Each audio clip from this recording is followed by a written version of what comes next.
agenda, where we begin with ordinances for final passage. Administration Bill number 5, 2020. Mr. Harris. Yes, Mr. President.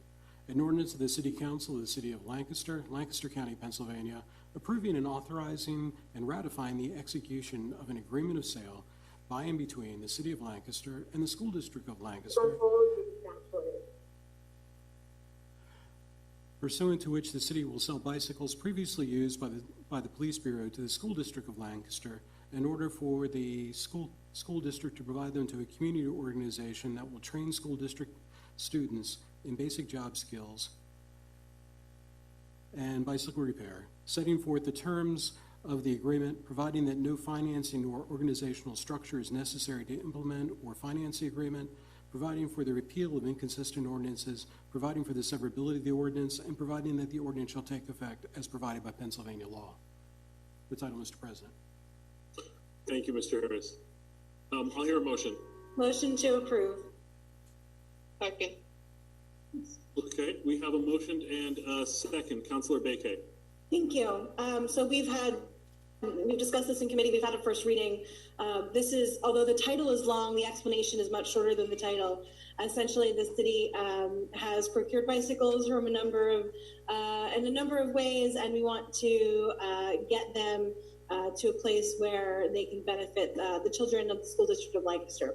So we are selling them for $1 to do that. And the only thing I would add, since the last time we talked about this, is that I was informed by Mr. Hopkins that Common Wheel was updated on the timeline. I know that was discussed in the past, so everyone is aware of when they may receive these bicycles, which is the final beneficiary of these bicycles will go to the Common Wheel. Excellent. Great. Council comments.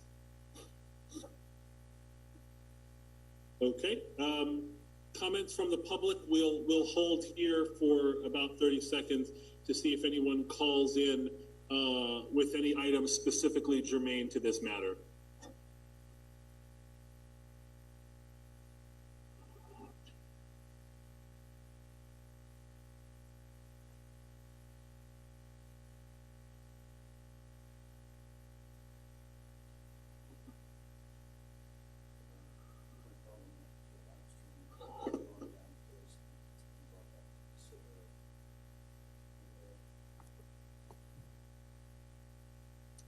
Mr. Harris, do we have any callers? We do not, Mr. President. I did want to inform you that the live stream has gone down twice and we've brought it back, but it's causing us problems this evening. Okay. Well, if you can see this, my apologies. If you can't see this because the live stream is down, well then. All right. Well, are we currently, is the live stream currently up? Yes. Yes, it is. Okay. Take a couple more seconds.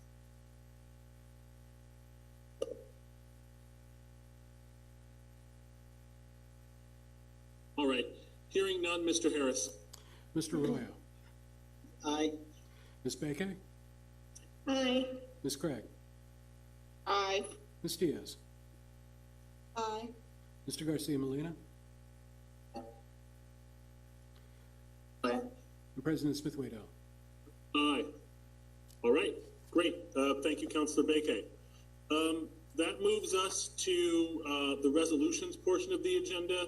Council Resolution number 29, 2020. Mr. Harris. Yes, Mr. President.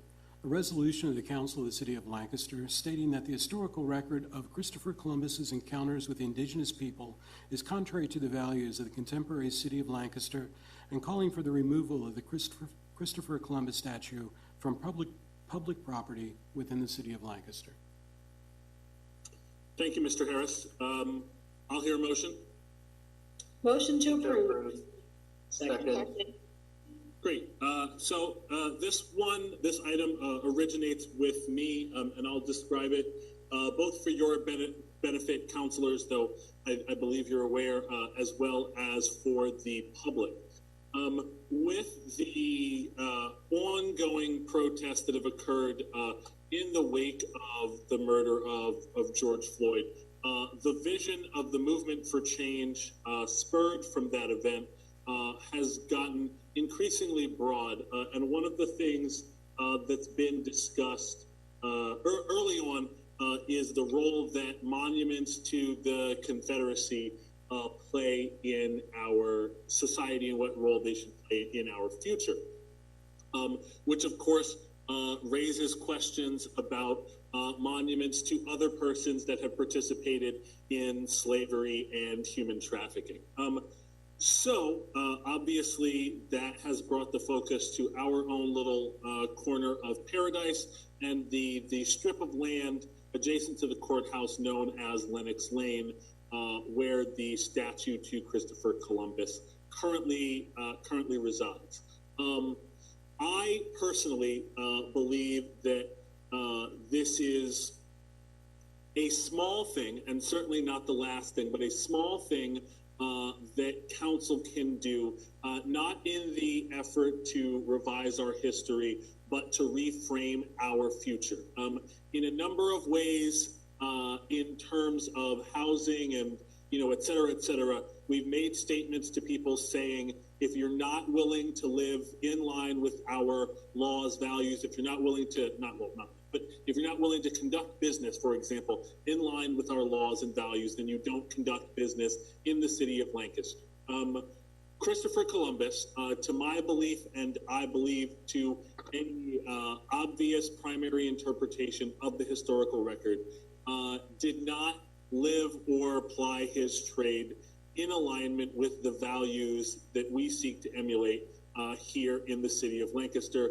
And indeed, its presence at the courthouse, a place of law and order, I believe, is an irony in the image of a human trafficker. So that is my personal opinion, and it's with that spirit that I asked Mr. Harris to draft this resolution that, if passed by council, will carry the weight of our collective voice and will be delivered to the county commissioners along with a letter signed by me to add our voices to the growing chorus who wish to see that statue removed, where it could happily be placed on private property, but our message, I believe, should be that it does not belong on public property in our city. End quote. Sorry, council comments. Mr. President, I'd just like to say thank you for drafting this resolution. It is beyond time that this likeness, or not really likeness, of Christopher Columbus is gone. It is unfortunate that it stands within our city, but it's outside of our power to remove. And I hope that the commissioners, that this will not fall on deaf ears this time.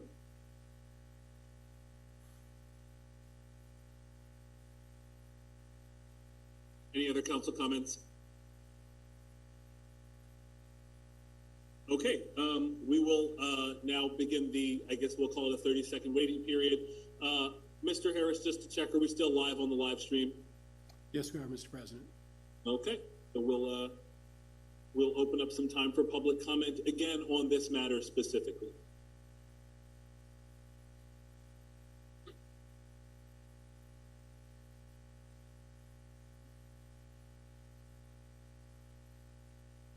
Also, I'm the only person in this room, and I'm not moving very much. So if the lights go out behind me, that's why.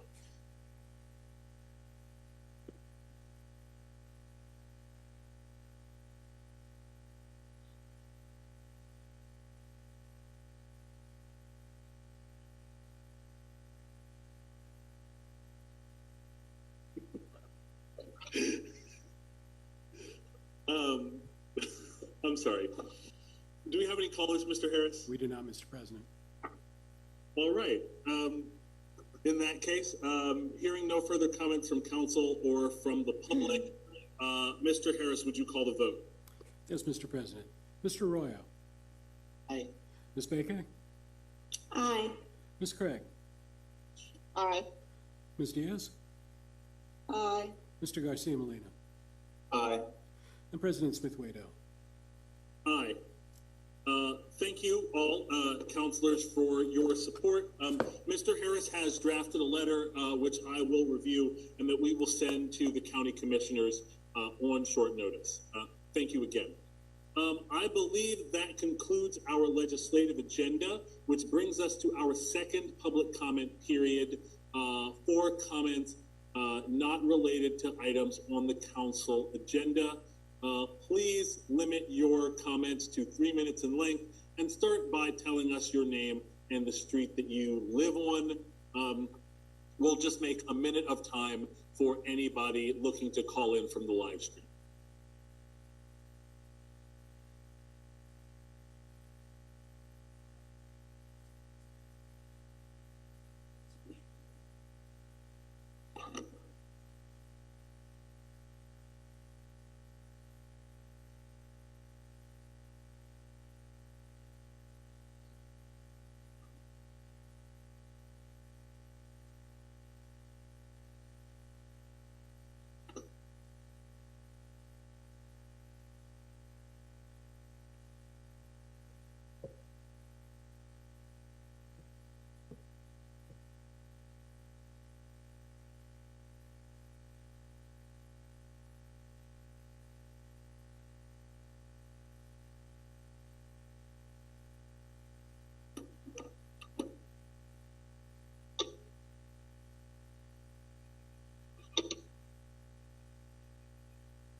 All right, Mr. Harris, do we have any callers? We do not, Mr. President. Okay, I believe that moves us to the report of the mayor, Mayor Sirachi. Thank you, President Smith-Waddell. I have a variety of updates for council tonight, coming from 4 different departments, and I'll ask for your forbearance because over these last several weeks, well, there's been a lot that's been happening, and I want to update you on current events and also some things that have been in the works for some time. So let's start with the language access plan. And before I share the progress on the city's language access plan, I first want to commend the hard work and dedication of the city's language access coordinator, Zaira Falou, who has been working tirelessly on this and has been researching language access best practices, policies, and procedures, and has been a really vital voice on our team to make sure that language access is a priority. And so I just want to thank Zaira for her efforts in this regard. Just by way of background, the city implemented the language access plan in April of 2019. And its goals were to provide limited English proficient residents with a reasonable set of tools to access programs and services offered by the city, to serve as a resource for city staff, to provide sufficient assistance for residents, and to prevent discrimination based on a person of national origin. In September 2019, also you'll recall that the city of Lancaster became a welcoming city by Welcoming America, but that certification was contingent on the implementation of this plan. Therefore, neighborhood engagement was charged with this implementation. So the plan has 4 phases. We are implementing, phase 1 is completed and focused on research, analysis, and planning. And this included a survey of our team, which was administered to city leadership, managers, and supervisors. We are currently in phase 2, which includes implementation of 3 crucial tools: telephonic interpretation, vital document translation, and video remote technology. So we are in the midst right now of launching the Proprio language line that offers telephonic interpretation in more than 200 languages, and that is set to launch on June the 29th.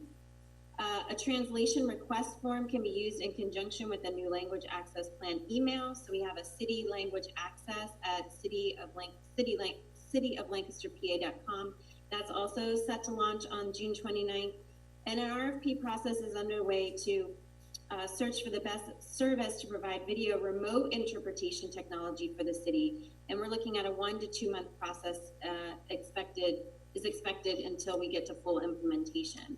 I would also just underscore that we are limited right now through the Zoom technology for being able to provide language translation right now.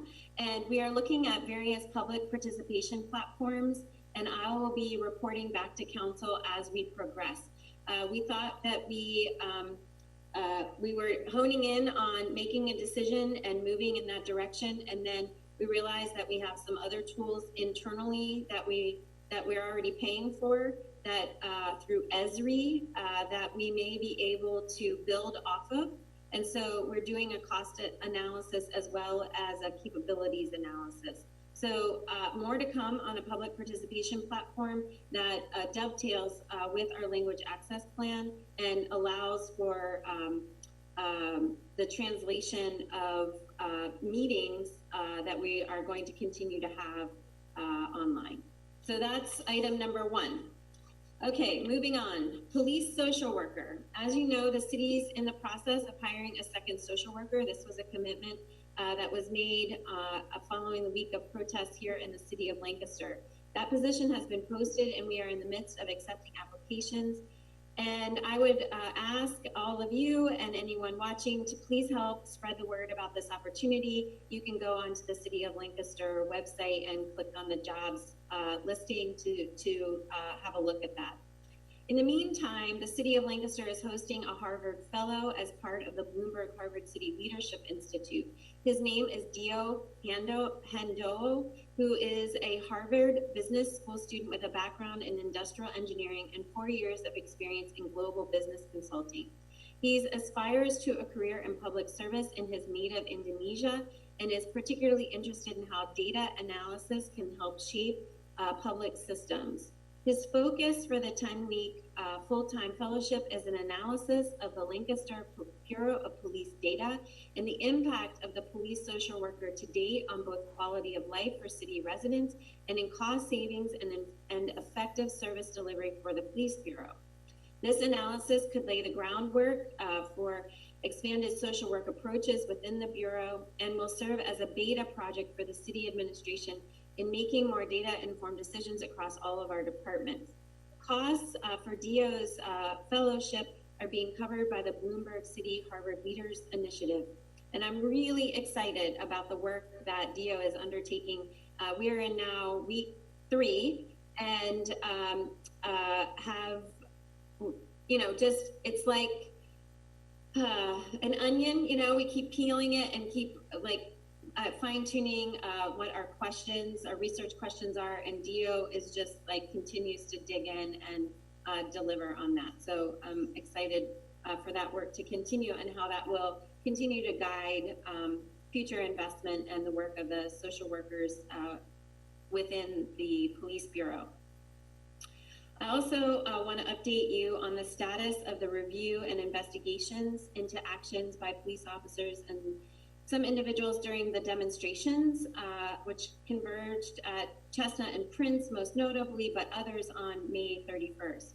This involves a review of the use of pepper spray and other actions by officers, as well as some criminal investigations resulting from the demonstrations. Well over 40 hours of body camera footage have been reviewed so far. There are approximately 100 hours of footage, and I expect that this review will be wrapping up this week or into early next week. Additionally, officer reports are being reviewed, Safety Coalition camera footage is being reviewed, and complaint investigations are ongoing, as are the 10 criminal investigations that stemmed from the week of protests.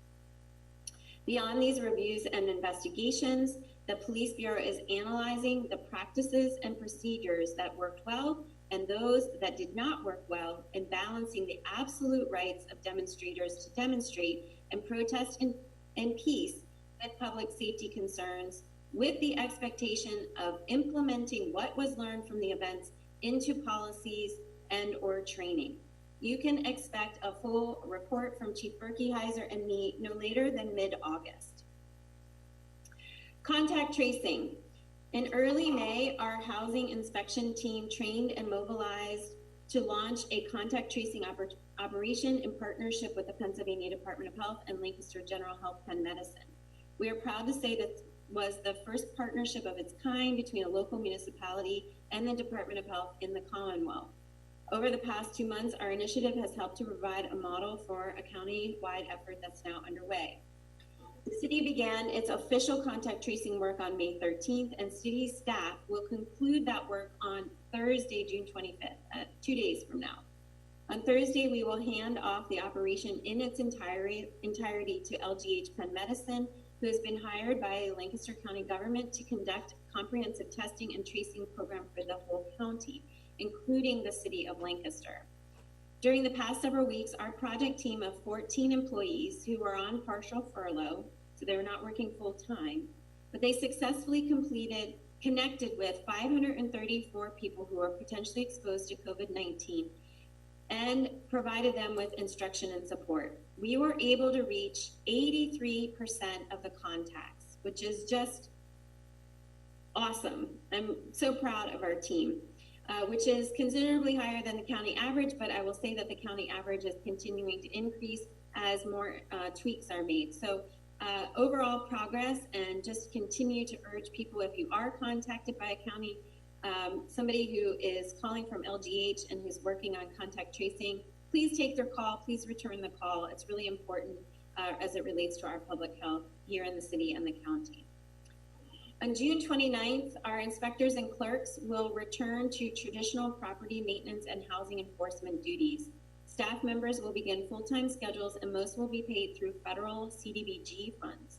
We recognize the demand for inspection services has been growing during the pandemic, and we are behind. For the next several months, we will be focusing on the following activities: exterior code inspections of all properties, navigation of eligible properties to our lead and critical repair programs, complaint or observation-based inspections, vacant property checks, condemned property checks, inspections of new rentals, and follow up on existing open violations. And our housing inspection team, under the leadership of Karen Bousquet and Chris Dels here tonight, is really, I just want to call out and appreciate Chris and his team, because there have been so many pivots from the beginning of COVID related to building permits, housing inspections, and public health, let alone economic development and planning, all of the functions that Chris oversees in his department, and have really responded with, well, just tenacity, flexibility, and a can-do spirit. And I want to just call that out, because it's not been an easy journey. And so thank you, Chris, and to the CPED team. Thank you, Mayor. I'll just say briefly that it's been a wild ride for the last few months, and just want to echo thanks to my team.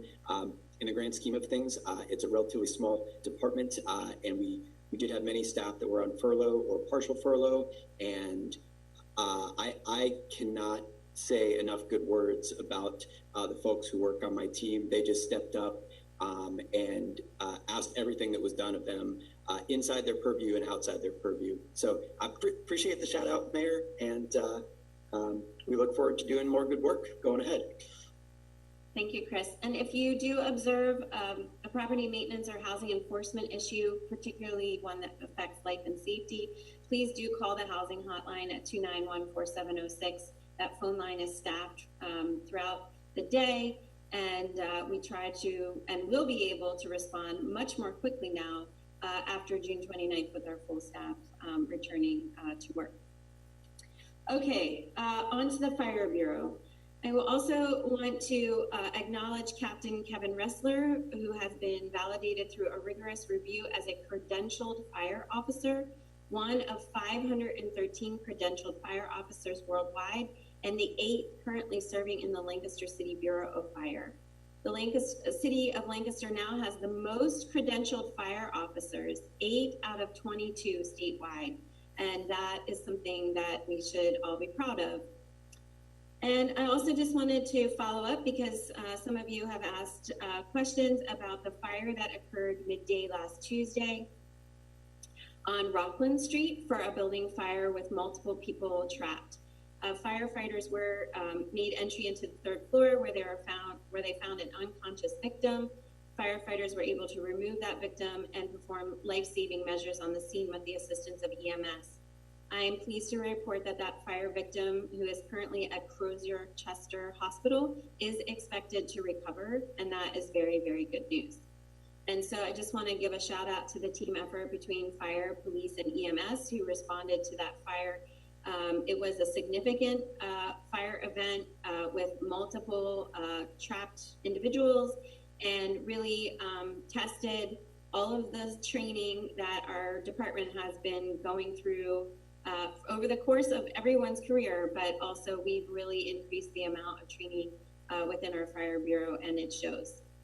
Moving on to another topic of much conversation, and probably you have heard about it as counselors, and that is illegal fireworks. I raised this on the Live at 5 earlier tonight, and we are not alone in seeing an uptick in illegal fireworks across the nation. There's a number of reasons for that. One is COVID. People aren't there's no concerts, there's no movies, there's no sporting events, and people are buying fireworks and using them. The second reason is that because of COVID, a lot of the fireworks companies that sell these devices are pivoting hard from professional grade fireworks that would have been planned for various events. Think barnstormers every Friday or Saturday night, or other corporate events, and going to retail. And so I'm reading a lot about special deals that they're offering on early bird packages for 4th of July and so on. And then the final reason is really because of a lot of loosening of restrictions. So in October of 2017, the Pennsylvania House and Senate approved, and Governor Wolf signed into law, Act 43. Act 43 repealed the Fireworks Act of 1939 and left cities like Lancaster vulnerable to the dangers of consumer-grade fireworks. These are aerial fireworks that shoot up into the air up to 500 feet. They also can be quite loud, Roman candles and the like. The changes that were made to the fireworks laws in Pennsylvania were part of an effort to increase state revenues, and when this law was adopted, it was estimated to increase the state's tax revenues by nearly $10 million a year. None of that new revenue, of course, will come to cities like Lancaster directly, and we all have to deal with the noise and risk of fire and injury that comes with the loosening of these restrictions. We understand that fireworks are a hazard to all. I shared a story from a mayor in Pittston, Pennsylvania, a child lost their life because a house caught on fire because of firework debris. Our own fire bureau has dealt with numerous fires, small and somewhat larger, in dumpsters and garbage cans because the debris was thrown away before it had been snuffed out completely. Also, the side of a house melting, the vinyl siding melting and nearly catching on fire because of firework debris. It's a reminder that fireworks are illegal on city streets, on city sidewalks, and on city property. And if they are going to be utilized, they must be utilized 150 feet away from any occupied structure in any direction. That means that there aren't very many places for fireworks to be set off safely in the city of Lancaster. So people are asking me what they can do. I will tell you that calling the police is not the answer, because unless a police officer is seeing the person setting off the fireworks and that person stays in place such that a $100 citation can be delivered to them, it is very, very difficult to have any kind of enforcement. And there are real questions about if that's how police officers should be spending their time. And so I know that I've gotten complaints about individuals not getting a response to calls for service about fireworks. I will also tell you that they are very low priority on the list of calls that routinely come in. And so on any given night, officers are dealing with other issues that take higher priority than fireworks noise. And I know that that is not what people want to hear. So what can we do about illegal fireworks? Well, let's start with talking to your neighbors. I understand that that may not always be the solution, but I encourage you to have a conversation about how this is affecting you, how it's affecting your family, your pets, and so on. The second thing that I'm asking everybody to do, and I will make sure to push this out, and if Mr. Harris can help me, is a link to a petition to our state legislators to ask them to repeal this law, which allows consumer-grade fireworks in our community and causes great hazards and dangers to our neighborhood residents.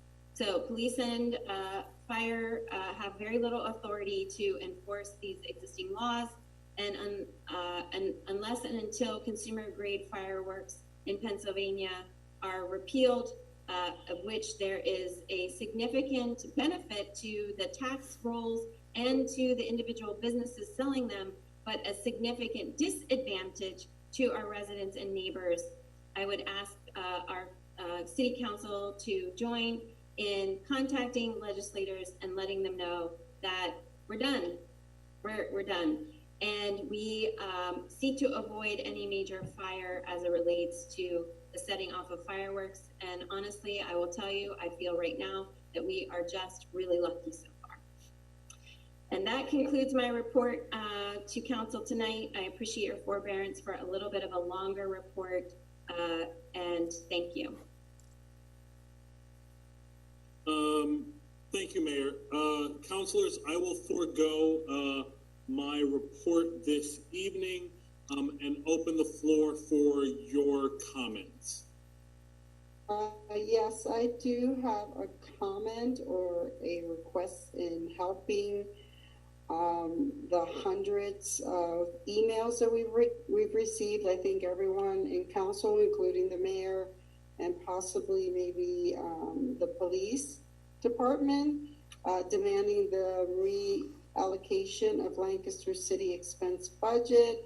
I would like to know how we can respond to them, because I think we do owe it to the city and those that are in Lancaster County, although I do see that some are not even from Pennsylvania.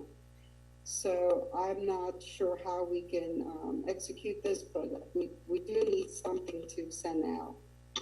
Yep. Councilor Diaz, thank you for bringing that up. So as you know, councilors, we have received a truly prodigious number of emails, many of which are form emails, though that is not to indicate that they are any less important or significant. Though some of them are specific and they reference specific issues, specific life stories, and propose specific solutions. And I'll say to anybody watching this that if you do seek to contact an elected official, you should choose that route over a form email, just to say that we are human beings and those tend to catch our eye more, especially when we're receiving hundreds of emails. Councilor Diaz, however, is exactly right. We have received a number of communications from our residents about what we're going to do in terms of policing, budgeting, and more equitable communities. And there's work going on inside the administration and within council to exactly that matter. But to address your point specifically, Councilor Diaz, I will, and this is a request, Councilor Garcia Molina, with the request of the chair of the Public Safety Committee, draft a general statement on behalf of council in response to these emails and requests specifically, because as councilors, we can only speak on behalf of City Council, though I know that the administration is also committed to bold change in these areas. So that's, I think, the easiest next step that we can take. Did we lose Councilor Diaz? We lost Councilor Diaz. Yeah. Well, that's the easiest next step that that we can take, and I will share that statement with all members of council before it becomes external. But if you are at home and you're watching this meeting and you've sent us one of these many emails, we are receiving them. Thank you for continuing to be civically engaged. Councilor Diaz, if you're just rejoining us, I know we've all been having some streaming issues. What I was saying was that Councilor Garcia Molina and I will work together to draft a statement to address some of the issues from a city council perspective raised in these emails and the number of emails that we've received. And hopefully that will, one, move our vision forward, but also take the burden off of individual councilors. Yeah. Other council comments? I did recall something that I wanted to address briefly, so if you'll bear with me. Again, I think I just want to address not just the matter of removing and or replacing the Columbus statue, but the petition that received an article in LNP Lancaster Online today on the subject of renaming particularly Hand Middle School. I've also received emails about renaming Buchanan and also Washington. And I know that for many those are touchy subjects. First, I'll say, obviously, City Council does not make those decisions. The names of the schools are the purview of members of our school board.